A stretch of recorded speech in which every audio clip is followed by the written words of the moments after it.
वो साल था 1690। मुगल दरबार सजा हुआ था। तख्त पर बैठे औरंगजेब आलमगीर के सामने दो अंग्रेजों को लेकर आया गया।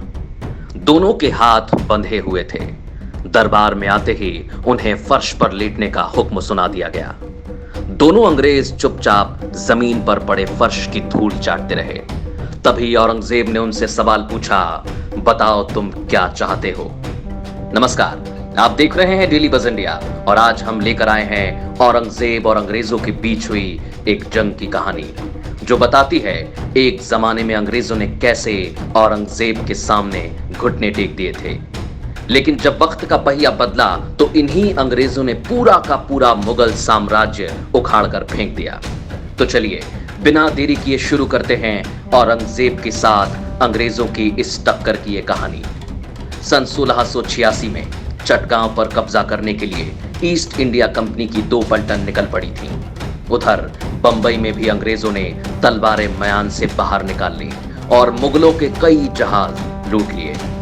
अंग्रेजों की इस जुर्रत का मुगल फौजों ने जवाब दिया और घेराबंदी डाल दी गई। चटगांव में अंग्रेजी फौज मुगलों के सामने तिनके की तरह बिखर गई। लेकिन बंबई में 15 महीने तक मुगलों और अंग्रेजों के बीच टक्कर चलती रही।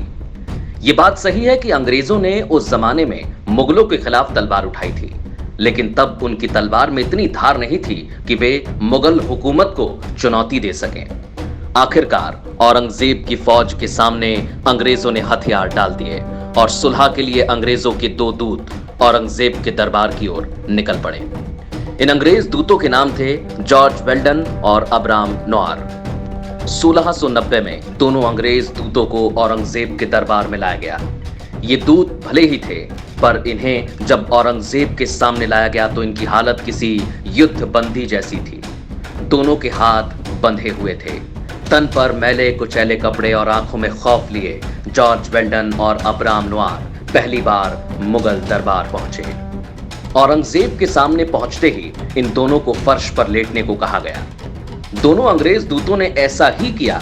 इसके बाद जॉर्ज वेल्डन और अब्राहम ने औरंगजेब के सामने नाक रगड़कर ईस्ट इंडिया कंपनी के अपराध के लिए माफी मांगी। औरंगजेब ने अंग्रेजी दूतों को माफ तो कर दिया, मगर उसने ईस्ट इंडिया कंपनी पर 1.5 लाख रुपए का जुर्माना लगाया, क्योंकि अंग्रेजों ने जो हरकत की थी उसकी वजह से युद्ध पर मुगलों का पैसा खर्च हुआ था, जो ईस्ट इंडिया कंपनी से ही वसूला गया।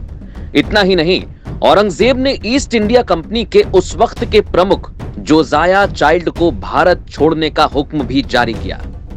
जोजाया चाइल्ड ही वो शख्स था जिसने मुगलों के खिलाफ जंग का ऐलान करते हुए सेना भेजी थी। इसलिए औरंगजेब ने उसे भारत छोड़ने की सजा सुनाई। अंग्रेजों ने औरंगजेब के हुक्म का लफ्ज बा लफ्ज पालन किया। सब शर्तें मान लेने के बाद औरंगजेब ने ईस्ट इंडिया कंपनी पर रहम खाकर उसे भारत में कारोबार करने की इजाजत दी। औरंगजेब के हाथों मिली ये हार इतनी बड़ी थी कि अंग्रेजों के लिए शर्मिंदगी का कारण बन गई थी। अंग्रेजों ने इस बात की पूरी कोशिश की कि मुगलों के हाथों मिली इस हार को इतिहास के पन्नों में दर्ज ना होने दिया जाए, मगर ऐसा हो ना सका। जब बंबई में अंग्रेजों और मुगलों के बीच ये जंग हुई थी, उस वक्त अलेक्जेंडर हैमिल्टन नाम का अंग्रेज बंबई में ही मौजूद था, जिसने बाद में इस जंग की कहानी पर किताब लिखी।